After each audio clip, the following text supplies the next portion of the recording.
acontece em toda a Grande São Paulo, e eu sou um dos curadores das empresas que participam. E a Porsche não poderia faltar nesse trabalho, porque acho que de todas as empresas de engenharia que eu conheço, é a mais inovadora.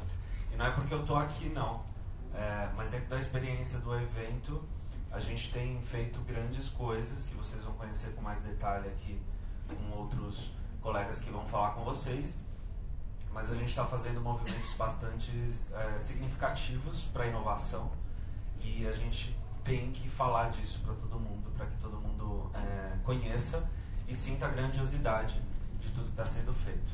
A CA Makers está aqui na Porsche utilizando a metodologia Design Thinking para estruturação de prédios. Então, nós estamos trabalhando todas as fases do Design Thinking, desde a imersão, a ideação, a estruturação de prototipação, para poder abordar a criação dos prédios e de tudo que envolve a engenharia e urbanismo de uma forma estruturada e trazendo uma metodologia tão inovadora e utilizada no mundo inteiro. Então, para quem quiser saber mais detalhes de qualquer coisa que nós falarmos aqui hoje, pode nos procurar na saída, nos bastidores, estaremos à disposição, porque os nossos momentos juntos aqui estão longe de esgotar tudo que a gente tem para falar sobre tudo que a gente está fazendo. Então, aproveitem, sintam-se acolhidos e não percam a oportunidade, porque vocês fazem parte disso, vocês que estão dentro e vocês que estão fora, que também estão utilizando tudo que a gente está fazendo, tá? E para começar, a gente vai fazer um exercício aqui em 2 minutos. Eu vou pedir para vocês, na medida do possível, é claro, fazerem duplas com pessoas que vocês não conheçam ou que vocês pouco interagem. Por favor. Vamos sair de cidade então?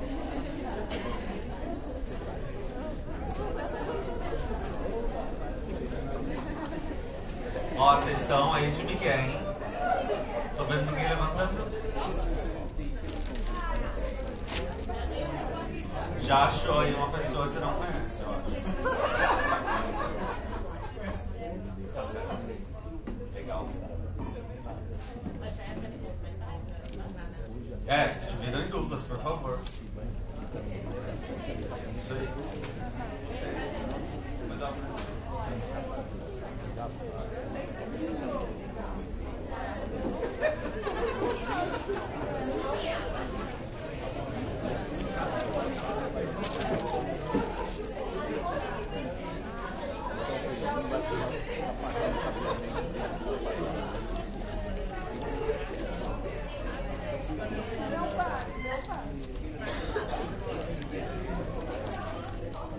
muito bem, pessoal.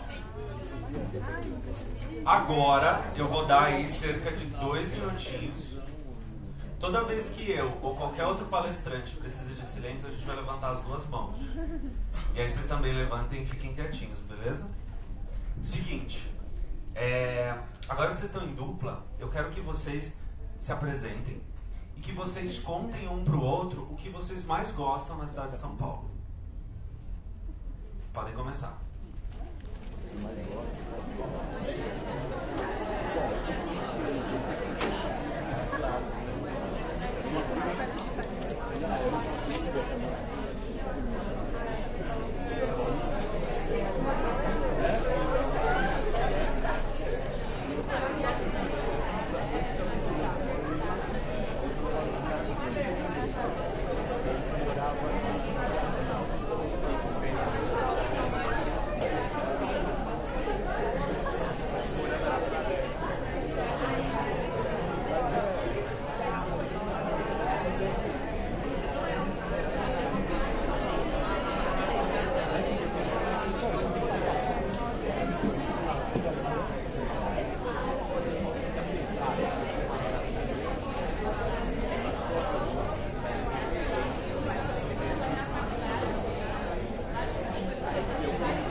Muito bem, a bagunça mais organizada que eu já vi.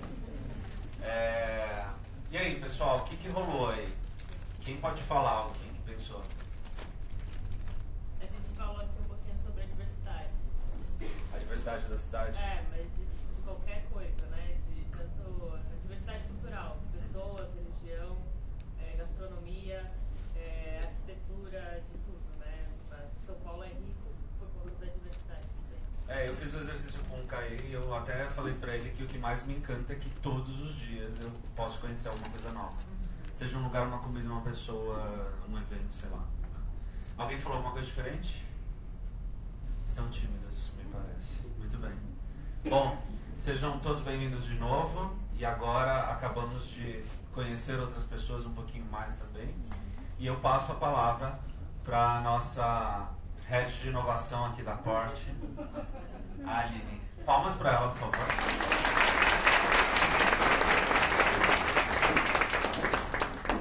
Bom dia, pessoal. Para quem não me conhece ainda, eu sou a Aline, faço parte da equipe da Porte Engenharia e Urbanismo. Em nome dela, eu queria agradecer a presença de todos vocês e agradecer o convite para a gente participar da São Paulo Tech Week, que é uma das maiores, se não a maior, feira de inovação e tecnologia da América Latina. Que traz um cenário ideal para a gente falar um pouquinho do trabalho diferenciado que a Porte vem fazendo desde sempre, por ser uma empresa de engenharia e urbanismo, e usando inovação para sempre buscar melhoria nas entregas que a gente faz para a cidade. Porque no nosso propósito a gente acredita muito no desenvolvimento humano através da transformação urbana.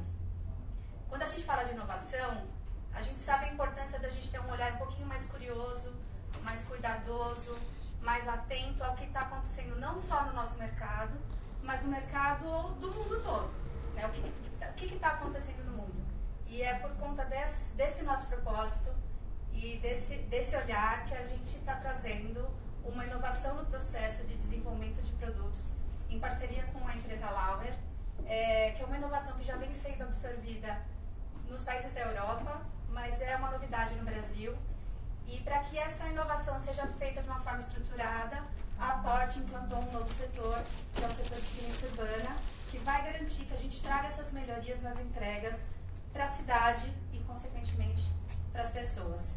Eu vou chamar o Caê, Carlos Eduardo, que é um arquiteto, cientista urbano e cofundador da Lauer, para explicar melhor essa inovação que já tem sido feita na Europa e está aqui pela primeira vez no Brasil. Tá bom? É isso.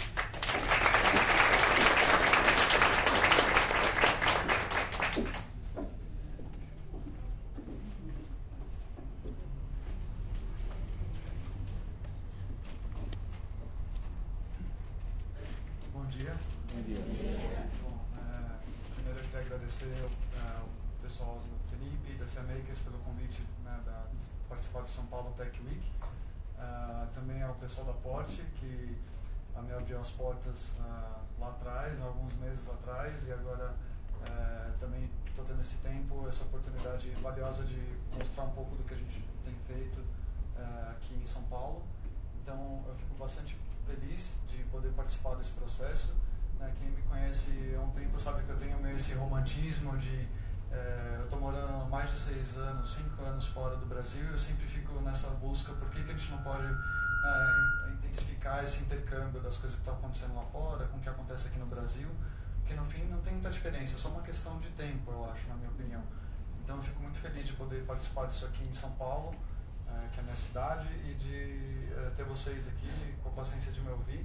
Vou tentar fazer vocês não dormirem, né? Acho que foi muito legal essa conversa com o Felipe, porque a gente estava falando aqui que eu mais gosto de São Paulo. Eu falei, eu gosto mais dessa bagunça aqui, que a gente reclama tanto, mas quando está fora daqui é tudo tão certinho, funciona tão bem que nem um relógio, que faz falta essa bagunça que a gente tem aqui em São Paulo, essa diversidade toda de coisas que acontecem. Então é um pouco disso que eu acho que faz o coração bater mais forte quando eu posso falar aqui em São Paulo. Eu fico feliz. Bom, eu vou me apresentar um pouco, algumas pessoas me conhecem, né? Meu nome é Carlos Eduardo, mas podem me chamar de Caê também. Eu sou arquiteto urbanista de formação, eu me formei na Mackenzie, fiz parte do meu curso em Eindhoven, na Holanda, na cidade da Philips, e eu participei muito tempo aqui no Brasil em vários projetos como arquiteto urbanista, né? Meu pai sempre falava também, pô, tenta aumentar o seu espectro de trabalho para entender o mercado, fazer o máximo que der para fazer. E eu sempre fui tentando rodar por aí. Então fiz bastante projeto de reforma, fiz projeto do Walmart, fazendo varejo, viabilidade para varejo. Depois trabalhei 2 anos na Coab com moradia de habitação social. Fiz projeto pra caramba no Bororé, Grajaú, Cidade de Tiradentes. Fiz muita coisa por aí. E foi uma escola muito legal participar de tudo isso. Eu participei de um projeto na época da Marta, né, aspectos políticos à parte. Foi muito legal porque a gente chamava Morar no Centro e Viver Melhor. A gente requalificou os conjuntos habitacionais através do paisagismo, um pouco de acupuntura urbana, né, que o Jaime Lerner fala tanto. O pessoal tentou implementar aqui, então foi muito bacana conhecer muito dessas São Paulos que a gente tem. E aí, no final das contas, eu acabei caindo no mercado imobiliário, onde eu passei mais de 8 anos trabalhando na MCA Arquitetos, que é uma história de arquitetura de São Paulo, e eu peguei bem essa fase do boom imobiliário, todo mundo, os incorporadores fazendo projeto pelo Brasil inteiro, e aí eu tive a chance, estava conversando até com o Rocha, fazer também projetos em Manaus, Belém, Curitiba, né, enfim, e rodar o Brasil e falar, bom, qual o Brasil que a gente está falando, né? São vários Brasils, e enfim, tudo isso para dizer que aqui é a minha escola e essa vivência que eu tive, aprendi muito, amadureci muito, e acho que eu sempre fiquei contaminado e querendo trazer inovação para o setor imobiliário, mas também pensando como a gente pode desenvolver lugares melhores, né? Seja um edifício, seja uma cidade, e acho que isso tem muito a ver com o que a Pote faz, de transformar aspectos humanos através das questões urbanas, que é uma coisa que me toca muito desde o começo das nossas conversas. Acho que disso vem muita sinergia, também é muito do que eu acredito. Depois desse tempo todo no mercado, eu fiz até um MBA em economia na GV, foquei em economia urbana, mas eu achava que precisava me reciclar um pouco, eu acabei indo parar em Viena, quase que por acaso, assim, eu fui achar um curso que cabia no meu bolso, que fosse rápido e que fosse de estratégias urbanas, porque eu queria entender um pouco desse processo que eu vivi nos 8 anos no Brasil, porque os projetos que eu participei eram sempre projetos muito grandes no Brasil, eram projetos urbanos e não só de arquitetura. Então eu falei, poxa, talvez seja o momento de refletir e entender o que é trabalhar na escala urbana, que eu acho que é um desafio de muita gente aqui, de várias maneiras diferentes, mas todo mundo lida com isso, né? Como articular coisas na cidade, ou articular com a cidade. E aí eu caí em Viena, nessa Universidade de Artes Aplicadas de Viena, que é uma faculdade muito disruptiva nessa parte de tecnologia, vários escritórios de arquitetura pioneiros aí, tem o escritório da Zaha Hadid, que é uma arquiteta super conhecida, do Greg Lin, vários desses caras aí, superstars, eles têm o escritório deles e eles usam a universidade como um laboratório de inovação e muita coisa de tecnologia, assim. Eu quase desisti quando eu cheguei lá, porque eu não sou um cara de tecnologia, assim, não tenho esse apreço, eu não tinha a princípio essa coisa com a tecnologia, até sempre tive um pouco de aversão a isso. E, enfim, só contando um pouco de causa da minha história para não ficar tanto um alien aqui. E aí eu acabei indo um pouco em frente e tentar entender como é que dá para usar a tecnologia a nosso favor, de alguma forma. Tem muita gente fazendo isso, eu sou mais um. Participei de um processo muito legal com o pessoal do MoMA de Nova York, do MAC de Viena, nessa pesquisa, que é uma pesquisa muito bacana sobre o crescimento exponencial das cidades pelo mundo. Então eles elencaram várias cidades para mapear como o crescimento ocorre de uma forma orgânica, quase que descontrolada. Eu participei desse grupo com o escritório francês em Hong Kong e, assim, muito legal, aprendi pra caramba, porque a gente vê que cada lugar tem a sua peculiaridade, a gente tem que respeitar isso muito e tentar navegar dentro desse contexto. Não dá muito para importar um modelo pronto, né? Enfim.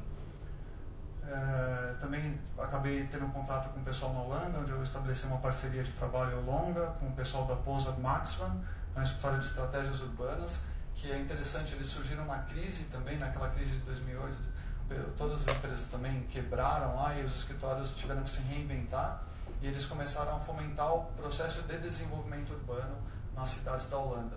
Então, um processo que eles chamam de reactivate. Lá, os escritórios também foram se reinventando e assumindo um papel mais ativo no processo de transformação urbana. E, no final das contas, depois de todo esse processo, eu acabei indo parar na China, onde eu trabalhei nesse escritório também, um escritório muito grande, um escritório MAD. Eu não conhecia antes esse escritório, achava que era um escritório americano ou europeu que tinha um braço na China, e depois que eu fui descobrir que é um escritório chinês que tem braços pelo mundo. Aquele parece um pouco de um preconceito meu até de achar que aquela coisa, produto chinês, não sei o que, coisa que não. Todo mundo fala muito do Vale do Silício e tal, eu sempre brinco, se quiser falar de inovação é bom passar pela China antes e passar pela China da China, que é Pequim, onde eu fiquei lá há um tempo e onde os caras estão anos-luz assim, em vários aspectos de inovação, porque eles sabem tudo o que está acontecendo pelo mundo e a gente sabe muito pouco do que está acontecendo lá. Então acho que isso é pelos aspectos todos políticos, né? Mas foi uma escola participar desse processo com eles. Eu participei desse projeto especificamente, que é um projeto em Nanjing. Eu participei de outros também, mas esse é o projeto que eu acho que é mais legal. É um projeto de urbanismo híbrido, que eles chamam, que é um conceito que mistura arquitetura, urbanismo, tecnologia e natureza. Então é muito legal porque é um projeto super inovador em vários aspectos. É totalmente IoT, que todo mundo fala, né? Dirigido por Data. O processo de projeto foi todo via BIM. Esses montantes verticais, por exemplo, já tem sensorização para recebimento de drones para fazer entrega em cada andar. Enfim, tem muita coisa. Tem urban farming nas coberturas, que são essas...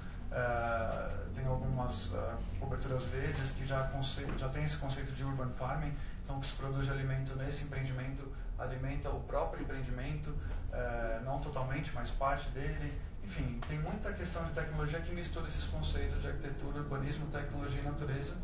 E é um case muito legal em Nanjing, chama Himalaias esse projeto. E aí depois disso eu acabei voltando para a Europa, porque eu fui convidado para começar um doutorado na Universidade Técnica de Viena, e também a começar a dar um curso lá de mapeamento digital urbano, que é uma coisa que eu venho desenvolvendo desde o meu mestrado alguns anos atrás. E hoje eu dou aula lá na Universidade Técnica de Viena, nesse departamento que é o ATTP. Ele é uma joint venture da TU Viena com a ETH Zurich, né, que é o Instituto Suíço de Tecnologia, que é um instituto pioneiro de pesquisa de tecnologia e inovação na área da construção civil e urbanismo. Estou no segundo ano, vou entrar no terceiro ano agora, talvez ano que vem, de cursos. E nesse meio tempo eu fundei a minha empresa, que é a Lauer, que é uma empresa de Urban Data Science, mas falando português, claro, é uma empresa de ciência urbana, que na verdade é uma empresa de pensamento urbano, desenvolvimento urbano. E eu tenho feito trabalhos na Europa em parceria com o pessoal da Holanda, em Viena, e agora, graças a algumas empresas pioneiras, como principalmente a Porsche, que me abriu as portas e hoje é a única empresa que está trabalhando com isso dessa forma aqui no Brasil e em São Paulo. Eu estou tendo a chance de ver algumas coisas que eu só vi antes lá acontecerem aqui e eu fico muito feliz com isso. Não porque sou eu, mas porque eu acho que é legal a gente sempre incrementar um pouco esse debate, né? Porque trabalhar com cidade é muito complexo. E falando em complexo, hoje a gente vive nessa era da complexidade, no final das contas, ou das complexidades. Não dá nem mais para definir, porque é tanta coisa acontecendo ao mesmo tempo que eu acho que é o desafio da nossa nova era, lidar com essas complexidades todas, né? Seja do corpo humano, da mente humana, né? O Felipe, que é psicólogo, ou seja das cidades que a gente vive, sempre são cenários complexos. E é nisso que eu acho que a gente tem que investir e encontrar caminhos para navegar dentro desse universo. Para mim, esse é o melhor exemplo de complexidades, né, que a gente vive. Se a gente pegar desde o início do globo terrestre, né, desde que o mundo existe, antes dos seres humanos ocuparem esse planetinha aqui, todos os sistemas naturais produziram uma quantidade de energia X aqui, nessa forma. Se a gente pegar os últimos 40 anos, desde a existência humana, equivalem aos 40 bilhões de anos anteriores. Então, assim, o nosso impacto no mundo é muito intenso, né, da espécie humana. O que a gente produz aqui hoje é muito, muito, muito assim, exponencial. As transformações, nós somos a espécie que mais transformamos o planeta, né, em 40 anos. Então, todo mundo chama da era antropocênica, um pouco isso. A gente vive um pouco nessa era, quer dizer, qual é o nosso papel nesse mundo, no final das contas? Acho que esse é o maior exemplo de complexidade desse. Como é que nós estamos transformando o mundo? E claro, se a gente começa a olhar isso um pouco em números, até assusta. Antigamente, isso é um dado divulgado recentemente, mas essa curva antes ela vinha aqui, não sei se alguém chegou a ver, ela vinha aqui e despencava em termos de crescimento populacional no mundo. E eles fizeram uma revisão agora e essa curva se estabilizou lá em cima, né? Aqui na Ásia está diminuindo um pouco, mas já tem gente pra caramba lá, então isso não representa tanto. Agora, se a gente olhar o resto, a gente vai ocupar esse planeta de uma forma muito, muito populosa e muito intensa, porque isso tende a se estabilizar lá em cima e não a decrescer. Claro que isso tem muita futurologia envolvida, mas é um indicador interessante de refletir. E pensando nesse crescimento populacional, não dá para desassociar isso da ocupação urbana, porque tem vários dados e os assim, mais consistentes que eu encontrei dizem que hoje a gente já tem mais de 55% da população vivendo em cidades pelo mundo. No Brasil isso até é muito maior, a gente tem mais de 80% já aqui hoje. E em 2070 a gente vai chegar em 88% vivendo em centros urbanos, que eu nem sei se dá para chamar mais isso de cidade no final das contas, porque ou de metrópoles. Eu acho que no final das contas o mundo virou uma grande cidade ou uma grande zona urbana, e a espécie humana, na verdade, também se tornou uma espécie urbana hoje. O que é legal disso também é pensar o outro lado. O Hein Koolhaas, que é um arquiteto urbanista holandês, hoje ele está direcionando todas as pesquisas dele, na verdade, para entender o que está acontecendo fora da área urbana. O que acontece com essa área que seria uma área rural? Porque a gente trata muito das cidades, mas e o resto? Então é interessante também fazer esse contraponto de pensar o que vai acontecer com o resto fora desse núcleo urbano. E não bastando tudo isso, né, que já é bastante complexidade, a gente vive numa era hoje que todo mundo fala, né, que a gente já passou por essa era da revolução da informação, e a gente vive hoje numa transformação ubíqua, e uma delas é a transformação digital. Quer dizer, uma transformação que começou e não tem muita hora para acabar e está acontecendo em todo lugar e a todo momento. Eu gosto muito desse filósofo francês, que é um cara que eu não conhecia, e ele é um pouco o cara que é o papa dessa discussão toda da revolução da informação, que está por trás dessa história toda de Big Data, e ele discute vários conceitos de cibernética, e ele fala um pouco isso, que hoje, na verdade, essa história da transformação digital, ou da informação, ela já virou parte da nossa natureza humana. A gente já virou quase que um sentido primário, universal, humano, né? Porque já faz parte da nossa natureza. Até quando a gente fala de inteligência artificial, eu fico sempre questionando, mas é artificial se ela também foi produzida pelo homem, ou será que é uma inteligência estendida, humana, já que isso faz parte da nossa natureza? E eu acho muito interessante os conceitos que ele aborda, e ele trata muito dessa questão dessa transformação ubíqua. Eu nem sei se é mais indústria 4.0, eu acho que é uma indústria X que a gente vive hoje, enfim. E é um pouco disso, né? Essa curva, ou essas curvas mostram um pouco essa história.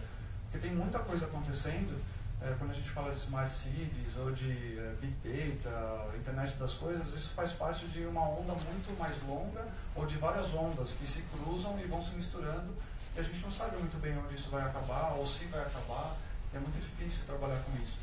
E é bom sempre ver que é um pedacinho pequeno, né? O Big Data é uma coisinha nisso tudo.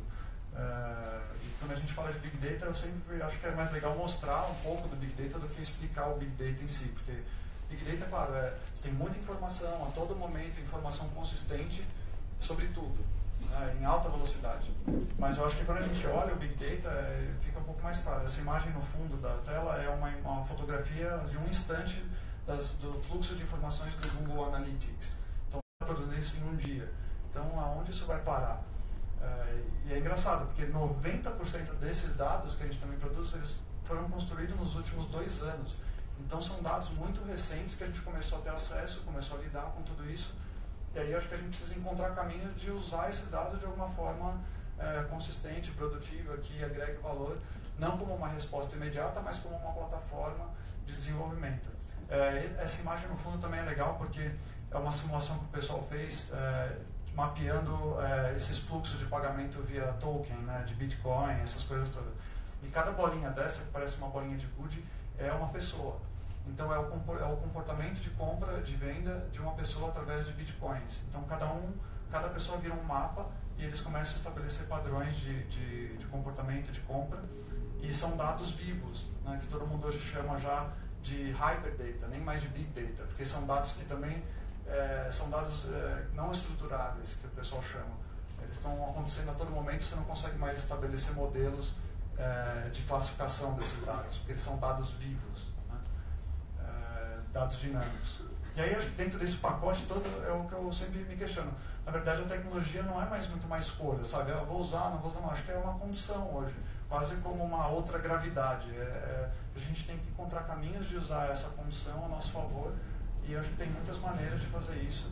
Eu não acredito em mágica, eu não acredito muito em uma abordagem tecnicista, mas acho que a tecnologia pode contribuir muito se a gente souber usar.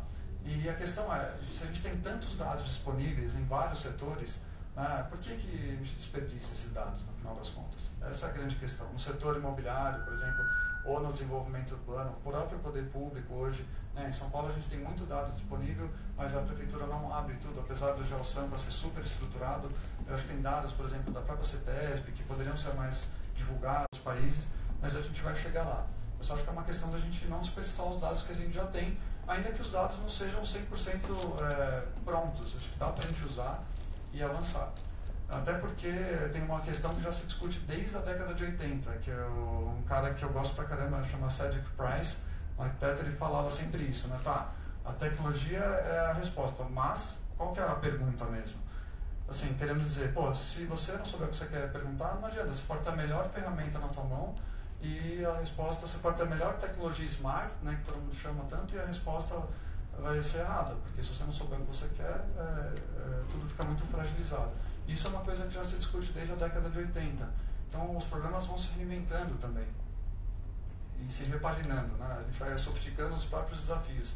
E eu acredito muito que a expertise humana, né, é insubstituível, o nosso know-how. Isso tudo eu acho que não vai sair de cena nunca, porque o ser humano é quem toma a decisão e é a espinha dorsal de tudo isso que a gente faz. A tecnologia é só uma ferramenta que tem que ser usada a nosso favor. Agora, eu acho que também dá para melhorar o nosso feeling. Se a gente pode usar isso a nosso favor para melhorar o nosso feeling, seja no desenvolvimento imobiliário, seja no pensamento urbano, seja na nossa vida, eu acho que a gente pode explorar isso, pelo menos tentar investigar o que dá para fazer com isso. E aí é um pouco desse conceito que eu tenho trabalhado nos últimos anos, essa ideia de tecnosofia, que é um pouco usar a tecnologia não como uma ferramenta, mas como um instrumento, porque o instrumento cada um afina da maneira que quer, apesar de saber ter uma técnica para usar, e é um instrumento que aumenta a nossa capacidade cognitiva, um pouco que já se faz em outros setores, na medicina, né? Lá na Constru Digital, o pessoal que eu participei recentemente, o pessoal mostrou na Microsoft os casos de inteligência artificial usados na medicina para diagnóstico, o quanto isso aumenta a precisão dos diagnósticos. Mas, claro, por trás disso precisa ter um médico muito competente, com muita vivência, muito experiente, para que essas duas coisas conversem. E é um pouco isso, né? É entender como a gente pode encontrar uma zona de acomodação homem e máquina, ser humano e máquina. Não ser humano versus máquina, que eu acho que é uma visão mais distópica, né? Que a gente começa a discutir ser humano versus máquina. Eu vou perder meu emprego como arquiteto se tiver um algoritmo que faz estudo de viabilidade. Eu acho que não é por aí. Surgiu o AutoCAD, os escritórios de arquitetura continuaram fazendo projetos. Eu acho que é só uma questão de se transformar e entrar nessa onda e saber como surfar essa onda de uma maneira conveniente, talvez, para cada um. E tudo começa um pouco disso. Acho que existem várias realidades e o ser humano sempre tem uma ambição. Seja no negócio, seja na vida, a gente tem uma ambição sobre essa realidade. E hoje a gente acaba tendo pelo menos um tripé. Você tem realidades simplificadas, que basicamente é uma realidade geométrica, que é o que o ser humano percebe. Você tem uma realidade ampliada, que é o que a gente não consegue perceber, mas a gente consegue de uma coisa identificar. E você tem uma realidade, ou várias realidades complexas, que a gente não consegue nem perceber, mas a gente tem condições de saber que elas existem, no final das contas. E aí é o que eu acho que a tecnologia nos ajuda. Porque isso a gente faz muito bem hoje já. A gente usa o feeling, a expertise, para encontrar respostas. Só que elas são respostas muito baseadas no que a gente já sabe. Na nossa memória, nas coisas que a gente já viveu. E aí a gente usa já a pesquisa para encontrar novas respostas, ainda dentro desse universo. A gente já usa dados para produzir esse tipo de alternativa. Só que elas vêm sempre do passado e elas são respostas por enquanto. E quando a gente começa a lidar com essas realidades complexas, a nossa própria cognição, que é super poderosa, também se torna um obstáculo. E aí, para passar esse obstáculo, a gente precisa de ajuda. E nesse caso, os algoritmos, que todo mundo fala tanto, eles nos ajudam, porque o Big Data nada mais é um pouco do que uma fotografia de realidades complexas, traduzidos em data. E no final das contas, os algoritmos nos dão acesso a essa outra dimensão. E isso, de alguma forma, começa a fomentar outras respostas que a gente ainda não tinha percebido. a gente começa a ter alguns insights que a gente não percebe, mas que a gente já começa a saber que eles existem, né? E essa história do Hyperdata vai um pouco além disso, porque a gente não consegue mais usar um instrumento digital algorítmico, a gente tem que usar vários, o que vira uma plataforma, então você tem que usar vários instrumentais para conseguir lidar com esses dados que são dados vivos no final das contas. Agora, isso é muito legal, porque a gente começa a ter acesso a respostas e perguntas que eram desconhecidas, não só a respostas. E isso acho que é o grande valor agregado desse processo todo, que a gente está inventando juntos no final das contas, né? Não sou eu, a Pote, todo mundo. Eu espero que a gente tenha um debate aqui, acho que a gente está inventando um pouco como lidar com isso. E aí, essa história para mim do fake news, ou do real fake, é o maior exemplo dessa história do Hyperdata. A gente já não consegue saber o que é real, o que não é real. Esse filme do Inception, né? Acho que é legal por conta disso. A gente já não consegue mais estabelecer a fronteira do que é de fato real, o que é um desejo seu, o que é um desejo que foi quase que implantado através desses dados que permeiam as nossas vidas, né? no bolso, no pulso, enfim. Isso está por trás do que a gente vive hoje muito, né? Essa história de fake news passa muito pela essa história não do Big Data, mas do Hyperdata, que é uma combinação dos algoritmos com esses dados vivos acontecendo em tempo real. E os algoritmos, no final das contas, o que são algoritmos? Tem infinitas definições, enfim. Eu gosto bastante dessa, que é uma definição até simples, mas que diz que o algoritmo ajuda o ser humano a resolver problemas complexos que sozinhos não seriam possíveis de serem resolvidos, no final das contas. É um pouco isso, eu acho. Eles dão acesso ao ser humano a um mundo de coisas desconhecidas. Mas hoje a gente fala de algoritmo digital. Agora, se a gente voltar para a Grécia Antiga, né, o Tales já tinha trabalhado com um algoritmo que é o relógio de sol. Na verdade, o relógio de sol é um algoritmo gnomônico, que todo mundo chama, que não é nem disruptivo, eles chamam de gnomônico porque ele não só revela um modelo novo, mas ele revela um universo novo. Então, ele usou o algoritmo, aquele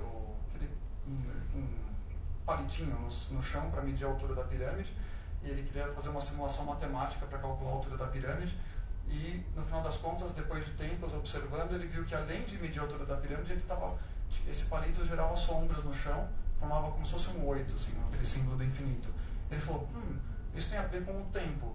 E aí, no final das contas, ele quase que inventou um relógio, ele inventou uma maneira de medir o tempo através de um algoritmo, que não é um algoritmo digital, mas que revelou para ele um outro portal de medir o tempo, de cronologia, quase que por um acidente.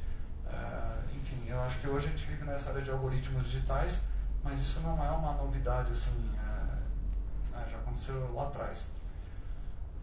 E aí, lógico, esse algoritmo hoje recente é muito legal, porque a gente consegue simular, inclusive, por exemplo, o que é um buraco negro, né? Se a gente comparar o que foi observado hoje pela NASA e o que um algoritmo gerou lá atrás, alguns anos atrás, tem muita semelhança, né, quando a gente olha uma fotografia de um buraco negro. Então, a gente pode medir o tempo, mas também a gente pode chegar nesse tipo de coisa. Mas isso também já está no nosso dia a dia. Isso aqui também está tudo por trás disso, são os algoritmos com esses dados vivos. Isso é uma simulação de um documentário muito legal, chama The Cleaners. É um documentário que o pessoal fez, tem muito foco na China, que eles falam o que está por trás da indústria de dados. E isso é uma simulação que eles fizeram para Manhattan, então eles simularam o que seria a dispersão de dados pelo Twitter na região de Manhattan, e qual seria esse fluxo, como seria visualizar esse fluxo, né? E eles montaram essa animação, que é uma animação matemática calculada pela troca de dados, e mostra retrata um pouco esse cenário, esses fluxos de informação, como eles circulam, né, de uma forma caricata, claro, porque é uma animação, mas simula um pouco essa dimensão dos algoritmos que estão por trás do Twitter e dos dados vivos que permeiam a nossa vida, no final das contas. Ou em coisas mais palpáveis, né? Se a gente olhar os números, por exemplo, do Airbnb e do Uber nos últimos anos, a gente vê um pouco do que essas coisas estão fazendo com a nossa realidade e também com as nossas cidades, né? Pensando nos aspectos de mobilidade, pensando nos aspectos de moradia, né? O que isso representa? Porque esse crescimento é absurdo. Esses números não são números mais... eles são números quânticos, no final das contas, que é um pouco do que a gente está vivendo hoje. Então, não dá muito para fugir dessa realidade. Acho que a gente tem que encontrar isso em caminhos para navegar nesse mundo que está acontecendo ao nosso redor aqui. E dados, né? A gente fala tanto de dados que está por trás de tudo, na verdade, data é tudo que você pode traduzir em símbolo, né? Não é só número. Número é um símbolo, né? Você pode usar isso como texto, dados, são dados. Imagens, a gente esquece que imagem também é data, voz é data, som, tudo. Basicamente tudo que pode ser codificado pode ser considerado data. Então acho que também passa pela nossa criatividade, nossa maneira de imaginar as coisas, de como traduzir uma determinada situação em um símbolo para que isso possa de alguma forma ser usado como data. Mas o data sozinho ele não resolve muito, porque ele basicamente ele cria uma ponte, né? Ele fica circulando entre o que todo mundo fala tanto hoje de softscape, hardscape, né? Quando a gente fala de cidades, o que é tangível, intangível, ele cria um pouco ele circula um pouco entre essas duas coisas. Só que você precisa trabalhar esse data para que ele faça sentido, para que essa ponte exista. Senão, o data sozinho ele não tem sentido nenhum. A gente precisa atribuir sentido ao data. E, claro, nesse caso os algoritmos ajudam muito, porque são dados virtuais digitais que a gente está falando aqui em grande volume, em grande velocidade, em alta velocidade. Então, os algoritmos digitais nos ajudam a codificar esses data e depois decodificar isso em informação. Aí é que acho que é o grande valor da história, porque o data sozinho ele é neutro. E aí a informação, sim, ela passa a ser valiosa porque ela tem capacidade de se tornar conhecimento. A partir do momento que você aplica essa informação, seja em qualquer área, na nossa área de desenvolvimento urbano, mas aí sim eu acho que é o grande valor agregado desse processo todo, né? Que tem uma pecinha fundamental por trás disso, né? Que é o ser humano. E no final das contas, como essa capacidade toda digital algorítmica se relaciona com o desenvolvimento urbano? Eu acho que é uma questão que a gente se pergunta, né? Eu quase diariamente fico nesse embate, assim. Apesar de trabalhar com isso, eu sempre fico com um pé aqui e outro ali, porque para manter o senso crítico e não entrar nesse universo de cabeça, porque é muito sedutor, mas a gente tem que ter sempre um olhar de fora para não se contaminar 100% por tudo isso. E aí, isso não começou de hoje. É o mais importante de falar, assim, que eu não estou inventando nenhuma roda, que isso já vem sendo discutido há muito tempo. Se a gente olhar as cidades lá atrás, elas já tinham aspectos relacionados à cognição humana. Então, tudo era feito baseado na cidade geométrica, na expertise, na percepção. Os situacionistas, lá na década de 60, eles já falavam que a cidade é a sua experiência, um pouco do que o Felipe estava falando. O que você vive na cidade é a cidade. E era muito fundamentado na cognição humana. Depois, lógico, vários avanços ocorreram, principalmente o avanço computacional, e aí a gente começou a ter acesso a uma cidade que já é uma cidade não só do que a gente percebe, mas que a gente pode entender e articular coisas através de correlações, enfim, matemáticas, enfim, sociais, e aí a coisa vai além só da nossa percepção e começa a estabelecer uma rede de conexões e de correlações, que é a cidade topológica. E, claro, a partir do momento que essas redes computacionais começam a existir, a gente passa a viver numa era que todo mundo fala que é a era da metacidade. Não é mais uma cidade só que é o que a gente percebe, o que a gente entende, mas é uma cidade que tem um DNA de coisas acontecendo além da capacidade de percepção humana. Que aí a história do Big Data bate muito forte, porque o Big Data é essa plataforma que, de alguma forma, acomoda esse DNA urbano. E hoje o que a gente está vivendo é um pouco isso, essa história de cidade quântica, que hoje o departamento onde eu dou aula e pesquiso em Viena foca exatamente nessa questão. O que é a cidade quântica hoje? Que não tem nada de esoterismo. A física quântica é um dos braços da ciência mais avançados, na minha opinião, e no Brasil acabou tendo alguma conotação esotérica por algumas zonas de acomodação religiosa, até que eu acho que até tem sentido, mas o que eu estou dizendo aqui é um aspecto mais científico mesmo, de que tudo acontece ao mesmo tempo, tudo está conectado. E uma coisa que acontece aqui no Tatuapé, no Belém, também vai ter reverberação na cidade inteira. Se a gente vê isso nas redes sociais, qualquer coisa que você faz aqui tem um efeito cascata exponencial nas redes sociais, e a gente não tem controle sobre isso. Então a gente está vivendo hoje nessa realidade quântica. E nesse aspecto eu acho que a gente tem que falar mais de, na verdade, ciência urbana do que inteligência urbana, porque é uma diferença sutil, mas acho que faz mais sentido, porque a gente não tem mais um ser supremo capaz de entender o que está acontecendo na cidade. A gente tem, na verdade, pessoas tentando atribuir sentido a coisas que a gente desconhece, que a gente não consegue encapsular. Se um ser humano falar, eu entendo o que está acontecendo, eu acho que é mentira, porque é muito difícil. O que a gente pode, na verdade, é articular sentido a coisas que a gente ainda não conhece. E aí eu acho que o processo científico faz mais sentido, porque é uma construção de várias pessoas juntas descobrindo coisas, né? E eu acho que é isso, ninguém faz nada sozinho. Então, por isso que eu acho muito legal o que a Porsche está fazendo é muito valioso, de encampar isso, né, na empresa como um pilar estrutural. Isso é muito disruptivo. Cabeça de pessoal lá que eu trabalho na Holanda, sempre fala, a gente está abrindo caminhos aqui no Brasil, a gente não pode ficar sempre com esse estigma de o Brasil. Então acho que a gente tem que remar para frente. E eu vou mostrar um pouco do que eu tenho feito com isso de ciências urbanas com a Porsche, mas também em outros lugares, para tornar um pouco mais palpável, menos chata essa conversa, porque senão fica muito teórico. E assim, isso é um pouco do que eu estava falando. Eu acho que a expertise humana, o know-how, eles estão lá encabeçando tudo. A gente já faz hoje muita pesquisa aqui de mercado, pesquisa boa. A gente estava conversando antes, o pessoal da Urban Systems, o pessoal das próprias incorporadoras tem essas áreas de pesquisa, o pessoal da GEL aqui em São Paulo. São pesquisas muito boas. E isso é muito legal. E o que a gente começa hoje a incrementar aqui, que já se faz lá nos Estados Unidos e na Europa, é um pouco esse pilar dessa pesquisa por máquina, no final das contas, que é uma pesquisa mais neutra. É uma abordagem menos contaminada, menos subjetiva, né, e que revela alguns insights que em alguns momentos eles vão legitimar o feeling que a gente já tem e em outras situações eles vão mostrar um caminho que a gente ainda não tinha percebido. E o legal dessa história desse datascape é que ele fecha um pouco esse ciclo do softscape e hardscape. Eles não são mais coisas, não é mais um binário, eles fazem parte, na verdade, de uma coisa que vai se orbitando, assim.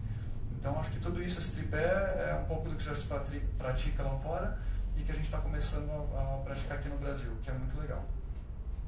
E aí, tem um outro tripé que é o que eu estou desenvolvendo nos últimos 5 anos, que começou como uma coisa e foi para outra, e lógico, daqui a um ano vai ser diferente, porque eu não tenho apego nenhum a isso, porque é o que eu falo, a tecnologia é só um instrumental, a gente tem que usar ela a nosso favor, então isso tem que se transformar.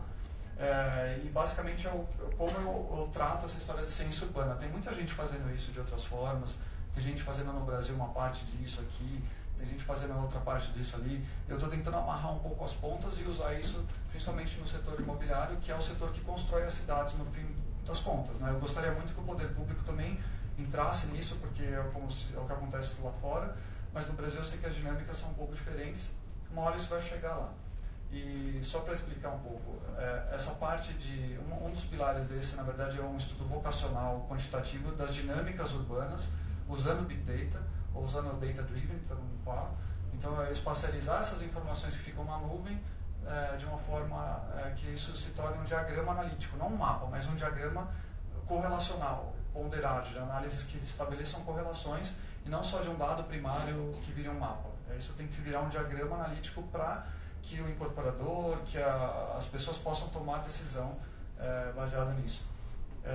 E isso sozinho, em alguns momentos, se torna uma informação muito vazia. E aí é legal complementar isso ou cruzar isso com informações com um tipo de mapeamento mais qualitativo espacial.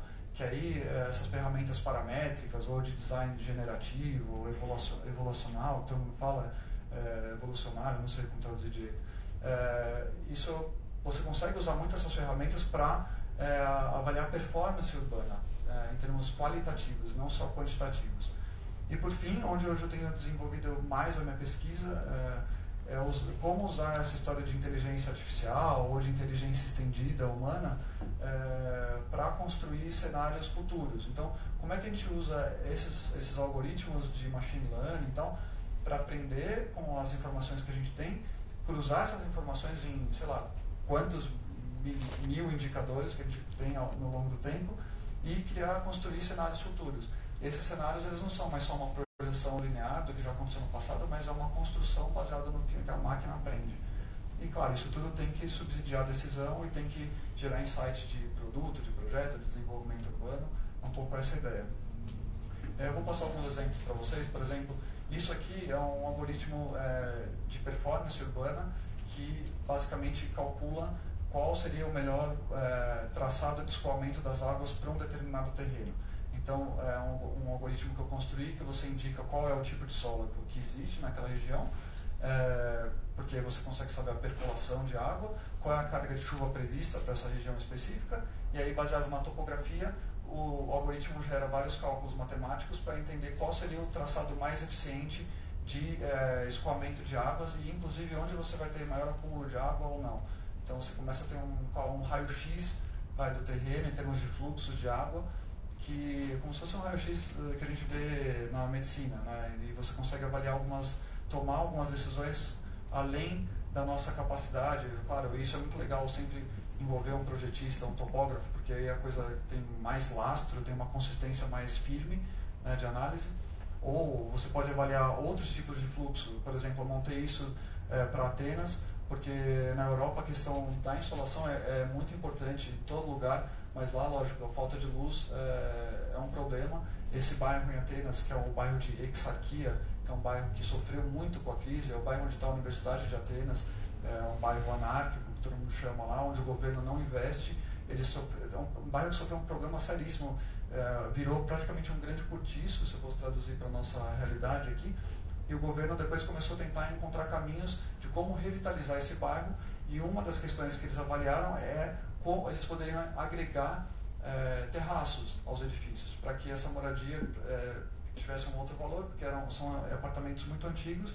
E aí a gente começou a identificar onde nos edifícios, porque eles não podem fazer isso em todos os edifícios, porque é muito caro, qual edifício que ele pode colocar um terraço, um lugar que vai receber luz, porque as pessoas tendem a usar mais esse espaço, e aí esse apartamento vai se valorizar, essa região vai começar a se transformar através de uma microacupuntura urbana no edifício. E é um pouco disso. Você pode simular, por exemplo, questões de conforto térmico. E isso na norma de desempenho hoje no Brasil talvez comece a fazer mais sentido. Você começa a identificar, por exemplo, quais são regiões no edifício ou na cidade que estão dentro de uma zona de conforto humana ou não, né? Então, se você olhar essas áreas vermelhas, ela tem uma exposição acima do que seria o ideal para o conforto humano térmico, e a parte em azul já está um pouco abaixo. Então você pode encontrar zonas de equilíbrio, que foi um pouco do que a gente montou para eles em Atenas, para que eles soubessem onde que vale a pena ou não colocar esses terraços nos edifícios, como forma de transformação urbana. Ou outros tipos de performance de fluxo, que também tem milhões de aplicativos que fazem isso, só que eu acho legal que isso não é um aplicativo, isso é uma ferramenta, um instrumento, na verdade, que cada cliente pode usar de uma forma. Então não é que o cliente tem que colocar as expectativas dele dentro de uma caixinha preta que é um aplicativo que vai resolver tudo. Eu não acredito muito nisso, né? Até porque a minha ideia não é vender software, a minha ideia é usar isso como uma plataforma de reflexão para a transformação urbana humana. Isso na Holanda eles estão fazendo, isso é no centro de Haia, em Den Haag, na Holanda, e eles estão começando a pensar na Holanda como é que eles podem começar a introduzir turbinas eólicas dentro da cidade. Porque a Holanda é um pântano, né, que vive abaixo do solo, o nível da cidade, do país é abaixo do nível do mar, e eles têm um problema seríssimo de espaço. Então eles estão cogitando colocar o aeroporto agora no mar, porque é uma área valiosa da cidade. E aí isso é um estudo que a gente fez mapeando o túnel de vento, por exemplo, onde você tem vento no centro de Den Haag, que é a região o núcleo, maior número de pessoas trabalhando lá, e eles vão começar a colocar turbinas eólicas aí dentro, e aí você precisa entender, por exemplo, onde você tem esses túneis de vento e onde você gera, por exemplo, ilhas de sombreamento. A pessoa não tem acesso ao vento, então começa a ter ilhas de calor, ou nesse caso eles estão usando isso para potencializar onde alocar essas turbinas eólicas, que não são aquelas turbinas que a gente está conhecendo, que são mais comuns, aquelas hélices, são turbinas diferentes, que vão ser acopladas aos edifícios. E isso é um algoritmo que eu gosto muito, que eu desenvolvi, que é um algoritmo, na verdade, que simula a percepção humana. E aí a gente fala, tá, mas para que eu quero simular a percepção humana? É claro que isso daqui não tem, assim, não é 100% perfeito, né? É uma simulação. Só que é legal porque a gente começa a identificar o quanto o ser humano pode perceber do espaço. Não só o quanto ele pode enxergar, mas o quanto ele pode perceber. Então você pode dizer, eu quero simular o quanto as pessoas vão conseguir ler o letreiro da minha vitrine. Ou não, eu estou investindo tanto nessa fachada, eu quero saber até que ponto as pessoas vão perceber que eu estou usando um aço cortem aqui na fachada, se o pessoal da engenharia deixar. Então você começa a pensar um pouco nisso. Vale a pena? Onde vale a pena investir? Até onde vale a pena investir? Né? Porque você consegue inclusive saber qual a altura que o pedestre enxerga no edifício, ou percebe do edifício, que é muito legal. E você pode, isso no fim das contas gera quase uma tomografia de percepção humana espacial. E você vê que, por exemplo, isso aqui, o branquinho é o que as pessoas percebem do espaço. Então, se você olhar, tem algumas ruas que o pedestre anda, aqui nesse lugar que eu estava mapeando, que é sempre a mesma coisa, é chato. É como se você andar numa rua que tem muro dos dois lados, é muito chato. E tem outras ruas que é muito legal, porque a percepção é muito mais rica. Então isso tende a atrair muito mais gente, porque você fica curioso de querer descobrir os lugares e ver o que está acontecendo. Enfim, isso é muito legal e você pode justificar, por exemplo, por que você tem que implantar uma loja nessa esquina, talvez, e não nessa esquina aqui. Então você começa a ter mais lastro de argumentação. Nesse caso, um projeto que eu participei, que a gente conseguiu explicar para o Starbucks que por que vale a pena entrar naquela esquina e não nessa esquina, sendo que isso aqui é um loteamento que ainda não existe, que vai existir daqui 30 anos. Mas você já consegue simular um pouco do porquê, e é um terreno retangular quase quadrado, é difícil de estabelecer em que esquina fazer isso. E a hora que você simula, você tem alguns insights que sozinho ia ser difícil de conseguir perceber, porque é uma projeção futura. Mas isso também não tem muita escala. É o que eu sempre brinco, para a máquina, tanto faz. Se é um quarteirão, uma cidade, é um pouco mais de tempo e um pouco mais de dado carregado, mas dá para fazer em qualquer escala. Isso aqui é um mapeamento que eu desenvolvi lá na Holanda, para a cidade de Amsterdã, que é uma cidade ao sul de Amsterdã. É uma cidade que tem um problema parecido com o que a gente tem em Curitiba, por conta do Plano Massa, que é muito legal, mas olha que o Plano Massa ele fala que todos os terrenos em alguns lugares tem que ter loja. E aí é difícil regular o mercado, porque não é sempre que o mercado consegue absorver essa quantidade de loja. Eu espero que a gente não tenha isso em São Paulo com as fachadas ativas. Eu acho que não, porque não é uma condicionante obrigatória, mas é uma possibilidade, é um incentivo. Então acho que isso já é inteligente. E essa cidade ela tem um problema sério, porque é uma cidade que tem muita gente, é uma cidade dormitório, basicamente, e o governo investiu muito para trazer comércio e serviço para essa região, para que seja mais polinuclear, né, em termos de região, nessa região de Amsterdã. E esses vermelhinhos aqui são as vitrines das lojas que eles implementaram lá. E tem muito problema porque as lojas não conseguem vingar. Eles mudam a loja, mudam o projeto, mudam o uso e a coisa em alguns lugares não vai para frente. E a gente começou a mapear isso, por exemplo, uma fotografia de 1 ano, né, de mapeamento de onde as pessoas passam, porque lá eles têm contagem de pedestre, ciclista e carro. Que nem na China, eles têm sensor e o governo holandês consegue saber quantas pessoas circulam em cada rua. Aí aqui no Brasil a gente fala, não tem isso. Não tem, mas dá para simular de uma forma boa. Né? E isso é legal, porque quanto mais azul significa que tem mais gente passando, e quanto mais azul significa que as pessoas percebem mais esse espaço. Então você tem esses túneis aqui de percepção humana, e aí quando você começa a cruzar isso, né, dar um zoom e ver o que acontece com esses túneis de percepção e passagem humana, nesse caso é ciclista e pedestre, tá? Não é carro, mas pode ser feito para carro. A gente vê que tem alguns lugares, isso aqui é um ponto crítico, porque tem muita loja boa aqui, tem lojas que fizeram um investimento grande para estar aqui e elas não conseguem ter público. E você vai lá, olhando, andando, parece que isso aqui é uma coisa só, mas quando você olha o diagrama, você vê que na verdade as pessoas se concentram muito mais aqui e elas não chegam a perceber essas lojas, as vitrines da loja, não é só a loja, mas a vitrine da loja. Então a gente começou a identificar um pouco por que essa região tem problema. E ao mesmo tempo outros insights apareceram, porque a gente ficou tanto tempo focado nisso que a gente esqueceu de olhar o resto. Então tem regiões, por exemplo, essa aqui, é um túnel de gente passando e não tem loja. Né? Então é um pouco desperdício. E agora eles estão usando esse diagrama como um outro input para redistribuir o uso na cidade. Então falar, pô, vamos colocar mais loja aqui. E aí, claro, agora a gente está usando essa ideia de censo urbano para saber que tipo de loja pode colocar aqui, que tipo de demanda a cidade pede, não só o mercado, mas a cidade em si, que é um pouco do que a Porsche tem feito aqui na Zona Leste, no Tatuapé, na Belém. E aí é um pouco isso, é a mesma coisa que está sendo feito lá. E aí, nesse aspecto, eu acho que a tecnologia ajuda um pouco. E claro, essa história de performance, você não precisa necessariamente só simular coisas aí da realidade, mas você pode construir. Então, eu passei muito tempo desenhando o loteamento para incorporador, né? É um trabalhão, porque é um trabalho braçal mesmo, você tem que ficar construindo poligonal, aí tem APP, tem área de doação, demora muito tempo operacional para fazer isso. Então, dá para usar esses algoritmos também para automatizar esses processos, no fim das contas, né? Para cada cliente. Não, tem muito aplicativo que diz que faz isso, mas é difícil conseguir fazer isso para todo mundo, porque cada lugar é de um jeito e cada cliente é de um jeito. Então, nesse caso, eu montei uma simulação que, por exemplo, cria um loteamento virtual para um determinado terreno. Então, ele busca qual é a melhor otimização e distribuição de quadras, e depois de lotes, e depois de casas. Tem uma limitação nesse terreno de tamanho de quadra, por isso que tem essa retícula toda, mas não é tão ortogonal e tem muitas ruas, o que não é tão eficiente do ponto de vista de infraestrutura, mas é uma questão da legislação.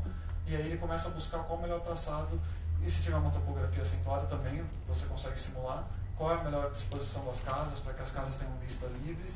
E o mais legal, se mudar a app, depois você consegue mudar, fazer uma reformulação quase que automática, e aí o cliente não precisa esperar mais uma semana para tomar uma decisão, e aí ele pode usar esse tempo para oferecer um produto melhor, construir um lugar melhor. O projetista pode usar o tempo dele para uma coisa mais valiosa do que ficar desenhando linha no AutoCAD, pode usar a inteligência dele para outras coisas, que é uma discussão que eu tenho com meus amigos arquitetos urbanistas. Vou perder meu emprego. Não vai perder emprego. Usa a sua inteligência para outra coisa.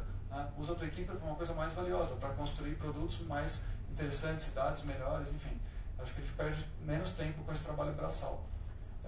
E aí, passando um pouco para esse pilar de mapeamento mais quantitativo espacial, que é o que todo mundo chama de SIG no Brasil, mas lá fora se chama GIS, que é na verdade espacializar as informações que estão na nuvem e aí quantificar isso, para entender demanda, entender vocação urbana.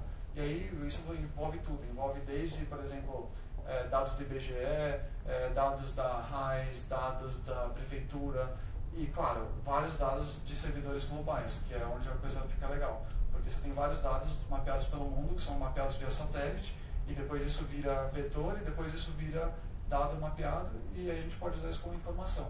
Então esses mapas, na verdade, não são mais mapas, eles são diagramas analíticos comparando um lugar com outro, um bairro com outro, uma região específica com outra, e a gente começa a entender um pouco qual é a demanda urbana, não só a demanda de mercado. Então isso complementa a pesquisa de mercado, porque a gente consegue entender um pouco qual é a vocação natural da cidade para determinadas regiões. Por exemplo, esse é um projeto que eu estou desenvolvendo em Campinas, que a gente percebeu que a região que o meu cliente tem terreno, ele tem a cidade tem a tendência de adensamento naquela micro-região e uma tendência de adensamento de pelo menos 12% em residencial vertical. Então isso é muito legal, porque o terreno tem um tombamento e a gente está começando a articular com a prefeitura hoje se faz sentido esse tombamento que restringe a altura. Né? Será que não é melhor, por exemplo, o terreno dele está na frente de um parque? Será que não é melhor, por exemplo, encontrar caminhos para que esse lugar possa ser adensado, para que ganhe mais vida e o parque também possa ser, de alguma forma, ter uma gestão mais eficiente, porque o poder público não consegue gerenciar esse parque sozinho? Então, a gente está encontrando caminhos, através de uma plataforma mais neutra de análise, para promover um ganha-ganha-ganha. Né? O desenvolvedor vai ganhar, a cidade vai ganhar e a população do entorno também vai ganhar. Então, a gente está encontrando maneiras de achar um equilíbrio para isso. Ou, por exemplo, quando você faz um mapa de dispersão de poluentes, né, de poluição urbana, que muita gente não quer saber disso, a prefeitura às vezes não divulga, mas você consegue simular e você consegue saber qual é o bairro mais poluído, não poluído. E é um debate que a gente tem um pouco aqui. Mas vale a pena o mais poluído da cidade? Ou, sabe? Ou não, é o bairro mais poluído. Será que você começar a trabalhar com terraços verdes, você vai começar a minimizar o impacto desses poluentes na região? Enfim, aí você começa a usar também essa questão ambiental ao seu favor e não só como um passivo negativo, no final das contas, né? Que é o que a gente vive muito no Brasil. E aí esses dados começam a ajudar um pouco a saber como é que a gente pode ser mais incisivo e mais assertivo nesse tipo de tomada de decisão. Isso é uma fotografia um pouco do que é esse mapeamento. Ou na Holanda, como eu fiz, por exemplo, para Amsterdã, também naquela cidade que eu mostrei antes, que a gente começou a mapear questões de saúde humana. Como é que a cidade pode virar uma plataforma que melhore a saúde do ser humano? A gente mapeou vários aspectos junto com a Universidade de Medicina lá, de quais questões do ambiente urbano afetam a saúde humana, e a gente mapeou isso dentro de vários indicadores, por exemplo, onde as pessoas têm acesso à área de lazer aberta numa região verde, se elas têm acesso ou não a pé, qual é a caminhabilidade da região, ou, por exemplo, onde as pessoas têm ilhas de lazer de silêncio, que elas não têm barulho, que elas podem, de alguma forma, relaxar dentro da cidade. A gente montou vários indicadores e isso gera um ranking de performance baseado nessa questão, nessa temática de saúde urbana humana.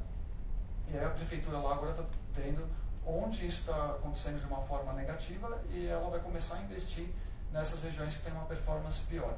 Então é uma pesquisa data-driven que depois gera, por exemplo, princípios de projeto. Então esses insights são insights de projeto que surgem desse mapeamento quantitativo, vocacional, de demanda, né, e de desafios que a gente consegue mapear numa matriz SWOT, por exemplo. E aí dá para justificar para a prefeitura lá, como poderia ser justificado para um incorporador aqui, por que uma rua dessa tende ou precisa sair desse perfil para esse perfil. Por que a gente precisa colocar mais área verde nessa rua e não na rua vizinha? Ou nesse bairro e não no outro bairro? Então isso começa a virar insights de projeto e de desenvolvimento urbano. E passando um pouco, isso tudo embasa o que é feito com esses algoritmos de inteligência artificial. Isso tudo gera uma plataforma que a gente pode daí sim treinar a máquina para quase que pensar por nós, ou para criar outros pensamentos que a gente não consegue ter sozinho. Isso aqui, por exemplo, é uma fotografia de como a máquina interpreta os dados. Ninguém consegue dizer exatamente qual é a lógica por trás disso. É lógico, tem uma questão matemática, mas assim, não é um gráfico que um ser humano consegue ler, porque é uma linguagem de máquina. E aí é uma questão que todo mundo sempre fala, mas no fim das contas as máquinas conseguem pensar. Eu acredito que na verdade se ela conseguir aprender, ela consegue quase pensar. Então esse é um exemplo bem besta que eu criei para ilustrar isso, que é uma rede neural que eu uso, que é nesse software Matemática, que é uma linguagem de programação Wolfram. Basicamente o que o Google faz, só que eu não gosto de usar muito o Google porque eu não sei o que eles vão fazer com a informação que eu coloco lá. Então, com esses caras eu sei, pelo menos tem uma questão de sigilo, eu sei onde a minha informação está e eu sei o que eles podem ou não fazer com isso, e enfim, é mais controlado. Gostaria muito de usar as redes do Google, mas essa questão de privacidade é um pouco delicada com eles. E aí aqui o que acontece? Eu treinei um algoritmo para identificar uma imagem que é um gato e que é um cachorro. É uma coisa besta, mas você pode fazer isso com, sei lá, classificar todos os animais que ele encontrar na internet. E basicamente essa imagem não é uma imagem que o ser humano consegue ler. A máquina lê isso como se fosse uma imagem com profundidade, nem é uma imagem 3D. Porque cada pixel contém informação que ela usa como um índice para buscar essa informação numa rede neural que envolve todo o banco de dados da internet, e ela volta com uma informação dizendo o que é um gato e o que é um cachorro. Então você pode simular, por exemplo, colocar outras imagens aqui e falar, tá bom, me diz se isso é um gato ou um cachorro. E aí ela vai buscar essas informações nessa rede neural aqui, que é essa caixinha preta aqui, e vai dizer, isso é um cachorro. Aí você coloca uma outra imagem, ela vai provavelmente te dizer, provavelmente isso é um gato. E quanto mais você treinar isso, mais ela vai aprendendo, mais ela vai te dando uma resposta mais precisa. Só que, claro, é o que eu estava falando no começo, se você não souber o que você quer perguntar, você pode ter o melhor algoritmo, a resposta vai ser errada. Então eu botei um dinossauro lá, um tiranossauro Rex, falar, é um gato ou um cachorro? É um gato, mas não é um ou outro. E se você for olhar ainda, historicamente, ele tem maior afinidade genética com gato do que com cachorro. Então não está totalmente errado. Eu acho que o porco ela ia falar um cachorro, mas não, é um gato também. É 10-0 para o algoritmo. E aí eu fiz outras simulações. Você pode usar isso para testar produto, por exemplo. Você pode coloquei vários loteamentos aqui que existem e como as pessoas classificam isso nas redes sociais. Tem aquela nuvem de palavras de hashtag que todo mundo coloca. Eu falei, as pessoas estão falando que isso é um lugar legal ou é um lugar chato? E dentro disso eu comecei a testar outros produtos hipotéticos dentro dessa sociedade virtual que a gente tem nas redes sociais.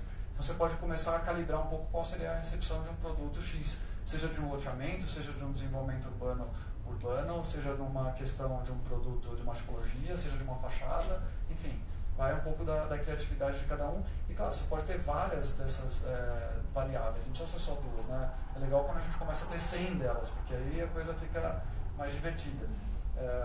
Ou, nesse caso, uma outra rede neural, que ela consegue aprender através do que ela enxerga na cidade. Então é como se fosse um olho da máquina na cidade. Eu estou tentando fazer uma pesquisa no meu doutorado agora, captando todas as imagens pelo Google Street View, e aí usando isso para a máquina aprender não só um prédio, mas a cidade inteira em dimensões tridimensionais. Né? E aí ela consegue aprender, por exemplo, eu coloquei uma foto do MASP uma vez, que é um projeto que eu gosto muito, da Lina Bobad, e ela começa a aprender o que é prédio, o que é rua, o que é árvore, o que é pessoa, o que é poste, uma vez que a máquina enxergou, que esse algoritmo enxergou essa imagem. Então ela segmenta a imagem não só por cor, mas por geometria e por dados, e é muito legal, porque quanto mais você for rodando isso, maior vai ser a precisão que você tem. Só que, por exemplo, ela já vê o que é sinal de o que é um semáforo, o que é pessoa, o que é bicicleta, e ela te diz, o que eu aprendi é isso aqui. Então, quanto mais você vai usando isso, mais ela vai ficando precisa. A gente faz esse trabalho para as máquinas quando a gente entra nos sites e fica falando, eu não sou um robô. Aí ela pede, me mostra onde tem carro, onde não tem carro, onde tem loja, onde não tem loja, alguns sites. E por uma questão de segurança, mas também a gente está treinando uma rede neural, basicamente. E todo mundo fazendo isso, imagina o quanto esses caras não estão melhorando a precisão deles. Eu falei, na China eu tomei uma multa no celular lá no WeChat, que é tudo feito pelo WeChat, né? Eu ia pagar a coisa no cartão lá no supermercado, eu mostrava o cartão, a moça não sabia nem o que fazer com o cartão, né? Ficava olhando assim, porque é tudo pelo WeChat no celular, que é 1000 vezes melhor que o WhatsApp. Só que ao mesmo tempo, quando você chega na China, a primeira coisa que eles fazem é eles te fotografam. No meu caso, de óculos, sem óculos, cabelo solto, cabelo preso. E aí isso entra no banco de dados do governo. E aí um belo dia você cruza a rua no farol vermelho de pedestre e depois de 15 minutos você toma uma multa no seu celular porque você infringiu a lei. E aí o sensor de reconhecimento facial identifica que você é o Carlos Mark, e aí chega a multa no seu celular. E a tecnologia que está por trás disso é essa, no final das contas, né? Essa segmentação geométrica. Só que dá para usar de uma forma legal. Isso a indústria de cinema faz muito. O pessoal faz gravações milionárias lá, por exemplo, até na série, no Game of Thrones, e de repente falhou, tem uma cena que falhou, não ficou legal. Eles não vão de novo levar todo mundo, mobilizar todo mundo para gravar de novo. Eles usam esses algoritmos para criar frames intermediários que não existem ainda, que é o que acontece no fake news, né? Quando alguém põe uma coisa lá que você vê o vídeo é perfeito, mas não é o cara que está falando, mas não é um algoritmo. E aí eu usei isso para simular, por exemplo, qual seria a mancha de expansão urbana na cidade de São Paulo. Eu queria fazer isso com a Amazônia, mas não deu certo, porque as imagens da Amazônia estão bloqueadas hoje pelo governo. E, enfim, dá para fazer o seguinte, eu peguei as imagens do Google, normalizei, então, desde 2000, 2005, 2010, 2015, e aí eu falei para ela, tá, me gera uma imagem do que vai ser São Paulo em 2020, por exemplo. Só que eu só tenho 4 imagens, imagina que a gente pode ter 100 ou 1000. E aí essa informação lá no final das contas vai ser muito boa, e aí você pode não só falar 1 ano, me dá 5 anos para frente que você vai ter consistência para fazer isso. E ela não só te mostra o que vai ser essa cidade lá no futuro, essa expansão urbana, mas ela te mostra o que mudou daqui para cá, isso. O que mudou daqui para cá, isso. Ela vai identificando clusters de transformação urbana e ela não te diz exatamente o que está acontecendo aqui. O ser humano precisa olhar e ver o que está acontecendo, mas ela vai te dando um norte, o caminho das pedras, e aqui a gente tem uma fotografia de 20 anos de transformação urbana de São Paulo e esses clusters de transformação. Então aqui, por exemplo, tem o caminho das pedras. A gente consegue saber o que está se transformando e o que está se transformando mais rápido. E claro, isso aqui é a cozinha por trás disso, só para mostrar que não é Photoshop. Isso é como a máquina segmenta todos esses pixels, cada pixel vira um índice que ela cruza, e aí vira essa parafernália toda de self-organizing map, que o pessoal chama. Ela reorganiza por proximidade, é como se fosse um mapeamento de câncer. E aí a gente tem uma fotografia que é um diagrama que a gente consegue ver essas manchas de transformação. E depois você pode inclusive colocar isso num gráfico, por exemplo, para saber onde as coisas estão se transformando de uma forma mais rápida, onde você tem maior deformação espaço-temporal, enfim, você pode fazer várias simulações. E dá para fazer outras coisas, por exemplo, a gente está começando a construir isso aqui na Port, que a gente começou a mapear alguns indicadores urbanos por distrito, que eu sempre falo bairro, mas é distrito, né, em São Paulo, e a gente começou a entender um pouco as performances de cada bairro no tempo, a gente está começando a construir isso, e você pode usar essa rede neural para cruzar esses dados desses vários indicadores. Imagina que cada indicador, cada pixel tem uma nota, e aí o computador começa a comparar todas essas notas, mas são muitas notas para comparar ao longo de vários tempos, né? Sei lá, a gente tem dados legais aqui em São Paulo desde 2000, 2005 até 2018, então é bastante coisa já. E você começa a ver um pouco como é que isso aqui é o que eu falo, que é a minha cozinha, porque você começa a ver um pouco a rede neural trabalhando, como é que ela segmenta essa avaliação, ela interpola, faz um crossover de todos esses indicadores para que a gente tenha uma avaliação mais, quase uma compilação de todos esses dados, e isso depois você consegue gerar cenários futuros, o que é o mais legal de tudo, né? Que é a mesma lógica por trás daquela história do MASP que eu mostrei. E isso é como a máquina começa a cruzar, ela começa a estabelecer padrões de semelhança entre esses dados, que são padrões complexos. Difícil entender o que está acontecendo aqui, porque de novo, a linguagem de máquina, mas quando você começa a prestar atenção, você vê que faz sentido, é o que eu falo, mas se você não entende exatamente o que está acontecendo, se fizer sentido, eu acho que dá para trabalhar, você começa a ter consistência para avançar. E isso gera um mapa que começa a parecer um pouco com isso aqui, que é um mapa de performance espacial por distrito, baseado em alguns indicadores que a gente está elencando hoje aqui. E tem lugar que você já tem uma resolução boa, né? Você vê que não é só um borrão de uma cor só. Tem várias cores num bairro só, isso já começa a mostrar que tem consistência de avaliação do algoritmo. Aqui tem alguns erros ainda, porque tem esse rainbow, esse arco-íris todo, significa que ainda é muito ruído, então não tem consistência de análise, mas o algoritmo já identifica onde você tem outliers. Isso eu rodei uma vez só aqui para São Paulo, que a gente está começando a trabalhar. E no final das contas a ideia é gerar um pouco esse mapa, que é um mapa que eu montei lá no meu curso em Viena, que serve de base lá para o Secov, que eles têm, que o departamento que eu trabalho tem uma parceria com a Prefeitura de Viena e com a Prefeitura de Zurique, e eles têm tipo um Secov que desenvolve habitação social lá, E agora, no final das contas, a gente vai fornecer um livreto para eles, um panfleto que eles vão usar para tomar a decisão de onde investir entre os anos de 2020 e 2025 em Viena. Então, por exemplo, esse mapa, que é basicamente onde a gente vai chegar aqui em São Paulo, essas retículas basicamente são vários indicadores avaliados ao longo de... Lá na Europa a gente tem dados muito bons, muito antes de 2000. Enfim, eles já tiveram um Big Data na peste negra, então eles têm muita informação acumulada, informação boa, então dá para ter consistência no que se faz. E esse quadro aqui, meio todo colorido, mostra qual é o risco de investimento para esse cliente nesse setor, nesse segmento que ele atua nessa cidade, para os próximos 5 anos. Então já é um pouco de construção de futuros, e você começa a ver que a máquina te fala, pô, não vai construir um prédio no Danúbio, que é essa diagonal vermelha aqui, que é muito arriscado, não vai botar um prédio no Rio, né? Agora, ele fala, ao mesmo tempo eu tenho uma região aqui que tem vários, uma região encurtiçada, que virou um gueto turco, e ele mostra que tem diferenças entre esses 3 blocos, apesar que você indo lá eles são exatamente iguais. O que você percebe é que a máquina identifica algumas questões, por exemplo, que eu não tinha conseguido ver sozinho, porque são milhões de planilhas que você precisa tabular e imputar, e depois isso cruza, e depois isso é ponderado, e depois isso enfim, é infinito o trabalho. E a máquina levantou uma bandeira falando, não, o risco de investimento desse setor é diferente dos outros 2, por quê? Porque aqui o governo pretende investir primeiro do que nos outros 2. E é uma coisa que eu tinha achado que era erro da máquina, porque tinha esse buffer zone aqui diferente dos outros 2.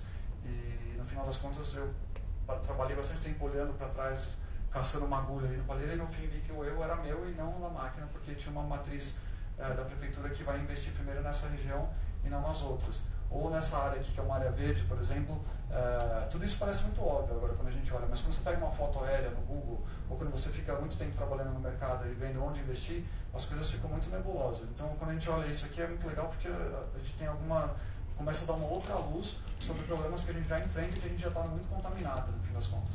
Essa região aqui, que é ao longo do Danúbio, é uma região de várzea. A cidade, você vê que a cidade está se esparramando e ela represou aqui, não avança para lá. Claro, porque é uma região plana, tem muita demanda, você teria vista para o rio, como você tem aqui, por exemplo, que essa região depois do Danúbio ela é mais valorizada porque ela alagava há muitos anos antes da cidade retificar o rio, então por isso que ela é mais desqualificada, mas aqui é o centro de Viena, então essa região é um filé mignon. Só que as pessoas não investem lá porque ainda tem uma questão ambiental envolvida e tem outros vários aspectos que, se você olhar os números, eles também traduzem um pouco desse represamento. Então é legal começar a visualizar isso através do algoritmo, porque várias vezes isso reforça também o nosso próprio feeling, né? Não só revela algumas coisas que a gente não tinha percebido sozinho. E é isso, basicamente. Então eu queria agradecer muito de novo o convite de vocês e a paciência de me ouvir. Espero que não tenha sido muito corrida, que eu não tenha falado muito rápido e que não tenha ficado mais confuso. Eu também, se ficou mais confuso, é bom, porque a gente vai investigando como clarear juntos. Obrigado, então, de novo.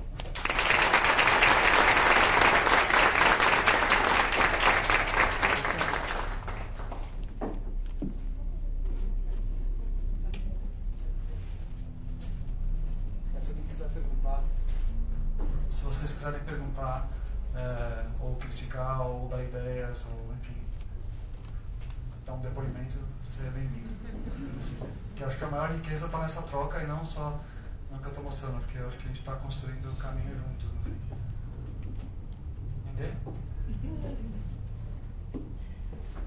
Foi tão bagunçado assim? Não, foi muito